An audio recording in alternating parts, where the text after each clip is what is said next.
Hello students. तो students आज जो मैं डिस्कशन कर रहा हूँ ये उन स्टूडेंट्स के साथ जो क्लास 12th में अभी पहुँचे हैं इस ईयर, जो 2021 का जो बोर्ड एग्जामिनेशन होने वाला उसको जो देने वाले हैं उनके साथ, और उनमें भी मैथमेटिक्स स्टूडेंट्स के साथ ये मेरा डिस्कशन आज जो चल रहा है वो हो रहा है।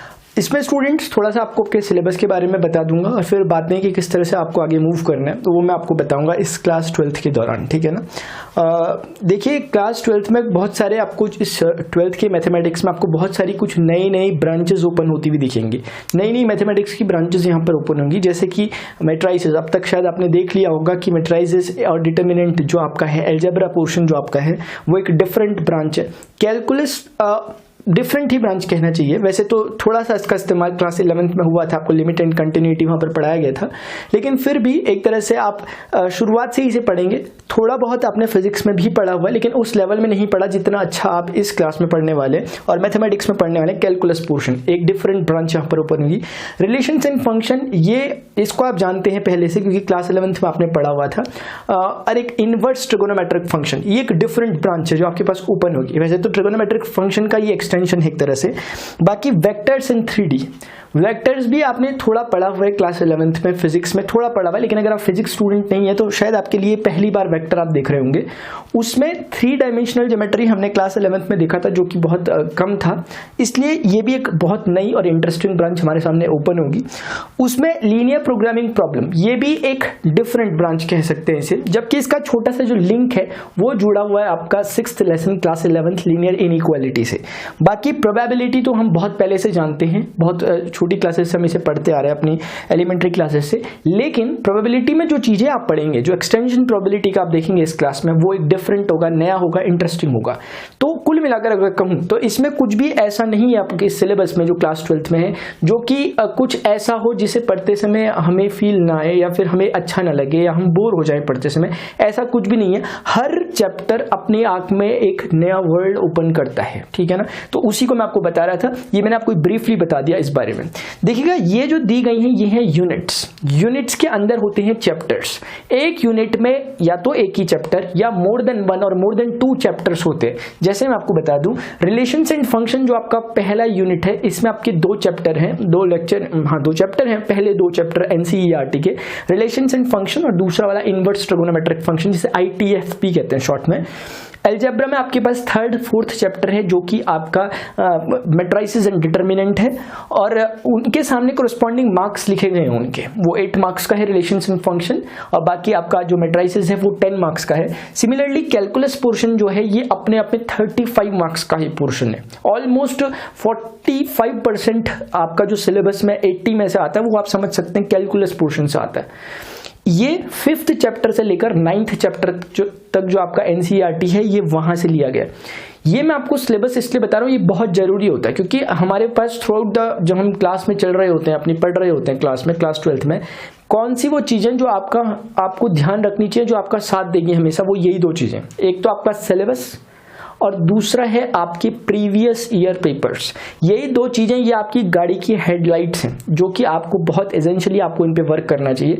आपको पता होना चाहिए टिप्स पे कि आपके सिलेबस में क्या क्या है, इसलिए मैं इसे फ्रीक्वेंटली बार बार कहता हूं क्योंकि यही वो चीजें जो कहनी चाहिए बार बार। दूसरी बात, प्रीवियस ईयर पर भी आप ध्यान देंगे, और तीसरी चीज, मेरी हेल्प भी आपको यहाँ पर बहुत ज्यादा हेल्प करेगी अगर मेरी वीडियो लेक्चर्स जो मैं आपको बता रहा हूँ अभी जिसके बारे में देखिएगा। बाकी है स्टूडेंट्स वेक्टर्स एंड 3D, ये आपका 10th 11th चैप्टर है और इसमें से 14 मार्क्स का आपकी एग्जामिनेशन में पूछा जाएगा। मैं जो आपका रिसेंट जो आपका 2021 में होने वाला जो अपकमिंग एग्जाम है उसी के भी हाफ पर बातें कर रहा हूँ। पहले कुछ और था इनका रेशियो, लेकिन अभी फिलहाल LPP से 5 मार्कर एक क्वेश्चन पूछा जाता है, डायरेक्ट 5 मार्क्स का होता है, और प्रोबेबिलिटी से आपके पास 8 मार्क्स के क्वेश्चन पूछे जाएंगे। अब उसमें पहले जो आपका लास्ट जो आपका ईयर है 2020 जो गया है, जो आपके सीनियर स्टूडेंट थे जस्ट आपसे 1 ईयर, वो उनके साथ प्रोबेबिलिटी में एक लास्ट एक्सरसाइज पड़ती है, उसमें आपके पास Bernoulli's trials and binomial distribution था। है ना, उसमें वो उनका हट चुका था, लेकिन आपका उसमें से बर्नौलीज ट्रायल तो नहीं जुड़ा, बाइनोमियल डिस्ट्रीब्यूशन आपका जुड़ा है, वापस आ गया है, ठीक है ना। तो वो थोड़ा सा पढ़ लेंगे, उसके भी लेक्चर्स हैं अवेलेबल, कोई प्रॉब्लम नहीं है उसमें। चलिए ठीक है, अब मैं आपको बताता हूँ कि आपको क्या करना है और किन बातों का ध्यान रखना है। स्टूडेंट अभी ना अभी लगता है हमें, अभी जो टाइम चल रहा है प्रेजेंट सिनेरियो में, आपको लग रहा होगा कि आप 12th में नए नए आए हो, अभी हम वार्म अप कर रहे होते हैं, हम शायद अभी अवेयर नहीं रहते। और ये अवेयरनेस जो अभी देखो, जो स्टूडेंट लास्ट में 100 मार्क्स लाता है ना मैथ्स में, वो अभी के टाइम से, जो टाइम अभी चल रहा है, इस टाइम से अवेयर रहता है, ये गारंटीड है। अगर जो स्टूडेंट अभी हल्के में ले रहा है, लाइटली जो इस चीज को ले रहा है, वो स्टूडेंट डेफिनेटली 100 तो कभी नहीं ला सकता। हाँ, बाद में 180 ला सकता है, 80 में से 60 ला सकता है, 50 ला सकता है थोड़ी मेहनत करके, लेकिन जो अभी से जो ध्यान रख रहा है चीज़ों का, वही लाएगा मार्क्स। क्यों मैं ऐसा कह रहा हूँ? क्योंकि आपके पास टाइम नहीं है। लग रहा है अभी स्टार्ट हो रहा है, लेकिन टाइम अपने पास है नहीं, क्योंकि सिर्फ मैथ्स नहीं पढ़ना आपको क्लास 12th में, आपके और भी सब्जेक्ट है, और भी मेन सब्जेक्ट्स आपके होते हैं। उसमें अगर आप देखोगे ना, मैं आपको कुछ बताते हुए चलता हूँ, देखना जरा। आपको पता है रिलेशंस इन फंक्शन जो यूनिट है आपकी, इसमें आपको कम से कम इसमें 7 to 8 एक्सरसाइजेस पढ़नी है, क्योंकि पहला जो लेसन है उसमें 4 एक्सरसाइज होती हैं, और जो दूसरा लेसन है उसमें 2 एक्सरसाइज होती है, और 2 मिसलिनियस ऐड कर दो, तो ऑलमोस्ट 8 मार्क्स आपको तभी मिल पाएंगे जब 8 एक्सरसाइज करोगे। और एक्सरसाइज सीधे नहीं आती, उसके लिए पहले कॉन्सेप्ट पढ़ना पड़ता है। ऐसी रफ आइडिया दे रहा हूँ। अलजेब्रा जो पोर्शन दिख रहा है, 3rd लेसन में ऑलमोस्ट 4 एक्सरसाइज प्लस एक मिसलिनियस है। उसके बाद 4th लेसन में भी कहीं 5 या 6 एक्सरसाइजेस आपके पास है, और एक मिसलिनियस है। लगा लीजिए कम से कम 12 से 15 एक्सरसाइजेस वहां भी आपके 10-12 एक्सरसाइजेस वहां भी आपके पास है, और तभी आपको 10 मार्क्स मिल रहे हैं। कैलकुलस जो आपका है ना, 5th चैप्टर से लेकर 9th चैप्टर तक, आपको पता है 35 मार्क्स आपको कब मिलेंगे? जब आप 37 एक्सरसाइज करोगे। आपके पास 37 एक्सरसाइज है कैलकुलस में। आपको 5.1 से स्टार्ट कर 5.8 तक, फिर मिसलिनियस, 6.1 से स्टार्ट करके 6.5 तक, देन मिसलिनियस, 7.1 से 7.11 देन मिसलिनियस, 8.1 से 8.2 प्लस मिसलिनियस, 9.1 से 9.6 प्लस मिसलिनियस। ये इतना कुछ कैलकुलस में। तो 37 लेक्चर्स, 37 एक्सरसाइजेज ओनली। और 37 एक्सरसाइज में कुछ एक्सरसाइजेज लंबी भी हैं, कुछ छोटी भी हैं, ठीक है ना। हाँ, एवरेज से। बाकी वेक्टर इन 3D आप देख रहे हो, आपका 14 मार्क्स का है। वेक्टर्स में आपको 4 एक्सरसाइजेस प्लस मिसलिनियस, यहाँ आपको 3 एक्सरसाइजेस प्लस मिसलिनियस। कम से कम 8-10 लेक्चर, 10 लेक्चर यहाँ भी हो रहे हैं कम से कम। लेक्चर नहीं कह रहा मैं, 10 यहाँ पर आपकी एक्सरसाइजेस हो रही है, और 14 मार्क्स तभी मिल रहे हैं आपको। कहीं ना कहीं पर एक्सरसाइज में 1 मार्क्स छुपा हुआ है, ऐसा समझ सकते हैं। वैसे ही आपके पास LPP में 2 ही एक्सरसाइजेस है आपके पास, और एक मिसलिनियस है। 3 एक्सरसाइजेस कुल मिलाकर कह सकते हैं 5 मार्क्स।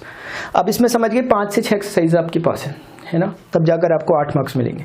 तो आपने देखा, अगर आपको मैंने जितनी एक्सरसाइजेस बोली आप उनको कैलकुलेट करें अगर, तो क्योंकि इसका कैलकुलेशन तो एडिशन तो इसका 80 होता है, तो ऑलमोस्ट एक्सरसाइजेस भी 80 हैं आपके पास क्लास 12th में। इसीलिए भले ही 6 यूनिट्स हैं, भले ही 13 चैप्टर्स है, लेकिन उसके अंदर आपके पास 80 से ज्यादा एक्सरसाइजेस अवेलेबल है जो आपने करनी है।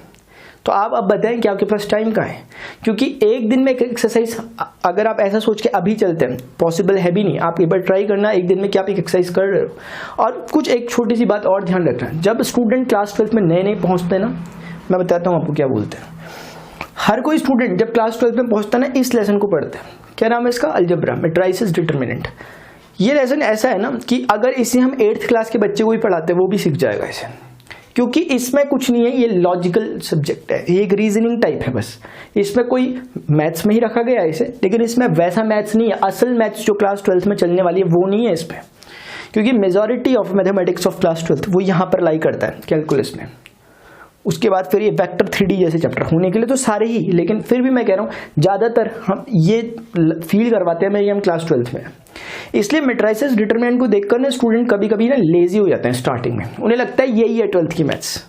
इसलिए बता रहा हूँ आपको, क्योंकि आप ऐसे मिस्टेक ना करें, ठीक है ना। आप भी बताएं कि आपने पहली स्टार्टिंग किस चैप्टर से की थी, क्या आपने रिलेशन फंक्शन पहले पढ़ा या फिर आपने अलजेब्रा पहले पढ़ा? क्योंकि मोस्टली मैंने बताया स्टूडेंट अलजेब्रा को पहले पढ़ते हैं, और वो देखते हैं कि कुछ नहीं हो रहा, अच्छा ऐसे करते हैं ट्रांसपोज, अच्छा ऐसे इन्वर्ट्स निकालते हैं, रो एलिमेंट्री ऑपरेशन ऐसे होता है, अच्छा एडिशन मल्टीप्लिकेशन मैट्रिक्स का ऐसे होता है। उन्हें लगता है 12th की मैथमेटिक्स यही है, कुछ को लगता है।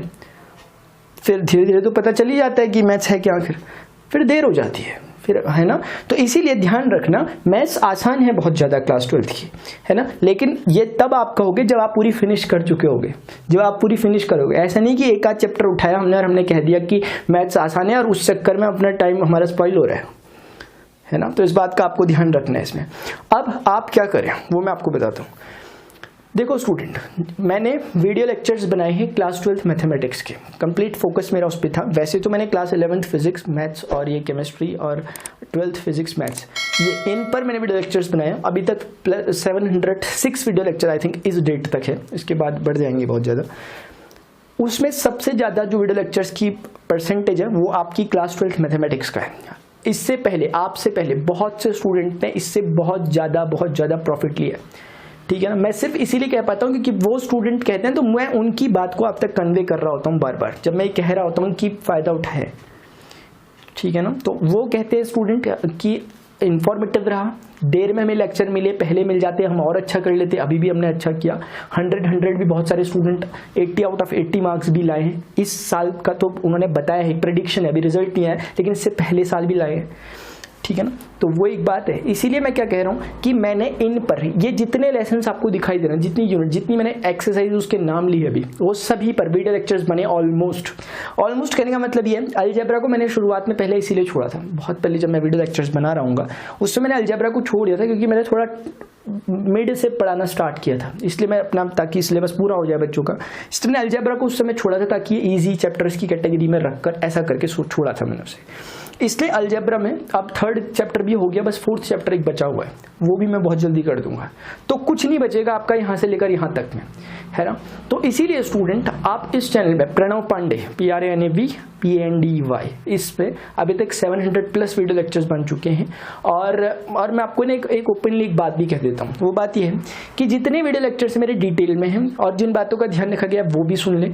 ये वीडियो लेक्चर्स उन स्टूडेंट्स के लिए नहीं है कि जिन्होंने थोड़ा इधर से पढ़ रखा है, थोड़ा उधर से पढ़ रखा है और अब पढ़ रहे हैं, नहीं।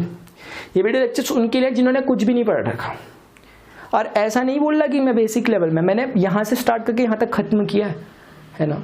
तो आप कह सकते हैं कि मैंने बेसिक से पढ़ाया, और हम कह सकते हैं कि हमने पूरा एडवांस लेवल कवर किया। और जितनी बातें बुक्स में हैं आपकी लिखी हुई, वो और जो नहीं है वो भी मैंने डिस्कस की है, ठीक है ना। यानी कि जितनी रेलेवेंट होगी एक क्लास 12th मैथमेटिक्स स्टूडेंट्स को पढ़ने के लिए, जो रेलेवेंट है, जो जेन्युइन बातें हैं, जो कि आपसे एक्सपेक्टेशन की जाती है कि अगर आपने ये 12th मैथमेटिक्स पढ़ी है तो ये बातें आप जानते होंगे, इतनी समझ आप रखते होंगे, वो बातें मैंने डिस्कस किया आपके साथ वीडियो लेक्चर्स के दौरान। इसीलिए ऑब्वियसली वीडियो लेंथ बढ़ता है। और ये उसमें भूल में अभी मत रहना शुरुआत में, क्योंकि अभी अगर आपको लगेगा, बाई चांस मैं कह दे रहा हूँ ये बात, वैसे मुझे नहीं लगता था ये बात कहने वाली है और शायद आपको फील ना होता, लेकिन कोई भी एक स्टूडेंट मान लिया ऐसा हो, अगर किसी को लगता हो वीडियो लेंथ थोड़ी सी बड़ी है, वैसे तो बिल्कुल सवाल नहीं उठता इस चीज़ का, लेकिन अगर ऐसा है तो ध्यान रखना वो इसीलिए है क्योंकि मैंने ना हर एक्सरसाइज का हर क्वेश्चन कराया है इस तरह से कि आपको पिछला क्वेश्चन फिर से नहीं आता, मैं अब फिर करा रहा हूँ। मैं एक काम कर सकता था कि जब एक्सरसाइज में करा रहा था तो मैं कुछ क्वेश्चन कराता, हिंट देता और आगे चल देता कि आप ऐसा क्वेश्चन है सिमिलर कर लेना। मैं सिमिलर क्वेश्चन को छोड़ता नहीं हूँ, उसको भी कराता हूँ। इस कारण से क्या होता है, इस कारण से आपको सारे वीडियो देखने की जरूरत नहीं है।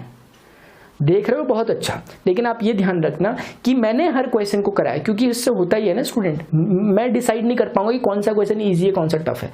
हर स्टूडेंट को कोई इजी किसी को लग रहा है, हो सकता है उसको डिफिकल्ट लगता हो, तो इसलिए मैंने अपनी तरफ से मैंने इसको नहीं वो किया, चूज नहीं किया इसको, मैंने आप पर ही छोड़ दिया कि जिसको जो जरूरत है वो उस एक्सरसाइज को पढ़ लेना। लेकिन मेरा अपना एक सजेशन कि अभी क्योंकि आप स्टार्ट कर रहे हो, इसलिए एक बार कुछ वीडियो लेक्चर से एक बार पढ़ना स्टार्ट करना, ठीक है ना। फिर तो आपको समझ में आ जाएगा कि आपको कैसे पढ़ना और क्या पढ़ना है। बाकी मैं बीच बीच में इसी तरीके से, जैसे मैंने अभी फिलहाल आपको जस्ट इतना बताया क्योंकि स्टार्टिंग है अपनी, इसीलिए मैंने आपको बताया कि आपको किस तरह से पढ़ना है। अभी फिलहाल आजकल के उसमें देखो, मैंने ऐसा नहीं कहा कि अलजेब्रा को आप लाइटली ले लेना या ऐसा कुछ। देखो ना कितने मार्क्स का आता है, 10 मार्क्स का। अच्छा लगेगा 80 में से 70 मार्क्स अपने? नहीं लगेगा। मैं ये कह रहा था अलजेब्रा कंपैरेटिवली, और वो भी ऐसी बात नहीं है कि अलजेब्रा ईजी है मतलब हो जाएगा, उसके लिए पढ़ना पड़ेगा, अलजेब्रा को भी पढ़ना पड़ेगा, ठीक है ना। इजी हर चैप्टर है। मैं एक बात कह रहा था, ये थोड़ा सा एक डिफरेंट साइड में खड़ा है मैथमेटिक्स के, हमारी मैथमेटिक्स के डिफरेंट साइड में खड़ा है, लेकिन ये भी मार्क्स कंटेन करता है। इसीलिए आजकल अलजेब्रा पोर्शन चल रहा है, आप उसे भी देख सकते हैं जो वीडियो लेक्चर्स चल रहे हैं अलजेब्रा के। बाद में मैं आपको फिर गाइड करूंगा, क्योंकि इसमें बहुत सारी इंफॉर्मेटिव चीजें और भी छुपी हुई हैं, आपको भी पता नहीं चलेगा। रिवीजन लेक्चर्स भी मैंने कराए थे, इसमें वन शॉट वीडियो लेक्चर्स भी कराए थे। अभी आप क्योंकि फ्रेशर है, आपको ज्यादा समझ नहीं आ पाएगी ये बातें, तो मैं धीरे धीरे जब टाइम आएगा इसका मैं बताता रहूंगा। तो आपको मैंने बता दिया। आप हाँ, प्रणव पांडे चैनल जो हमारा ये चैनल है, इसको आप जरूर सब्सक्राइब करें और बेल आइकन को जरूर प्रेस कर लें, तभी आप तक नोटिफिकेशंस आते रहते हैं वीडियो लेक्चर्स के। फिजिक्स के भी हम करते हैं, 12th फिजिक्स को भी हम करवा रहे हैं इसमें, तो इसीलिए आप तक नोटिफिकेशन पहुंचते रहे, इसलिए चैनल को सब्सक्राइब करें। वीडियो लेक्चर्स को अगर आपको इन्फॉर्मेटिव लगता है सिर्फ और सिर्फ तब आप वीडियो लेक्चर्स को लाइक करें, और अदर नीडी स्टूडेंट्स का प्लीज स्टूडेंट्स आप शेयर करें। इसलिए मैं कहता हूँ लाइक करें, मेरे लिए मुझे अच्छा लगता है, शेयर करें दूसरों के लिए ताकि दूसरों की मदद हो जाए, और सब्सक्राइब करें अपने आप के लिए ताकि आपके पास वीडियो लेक्चर्स के नोटिफिकेशन पहुंच जाए। स्टूडेंट्स, अगर आपको कोई भी प्रॉब्लम है 12th मैथमेटिक्स से रिलेटेड, 12th फिजिक्स से रिलेटेड, आप या आपकी 12th क्लास से रिलेटेड, आप इस वीडियो के कमेंट बॉक्स में जाकर कमेंट कर सकते हैं, मैं उसे जरूर पढ़ूंगा और रिप्लाई करूंगा। स्टूडेंट्स, फिलहाल अभी के लिए इतना ही, मिलता हूं अपने नेक्स्ट लेक्चर में। Till then good bye, see you, take care.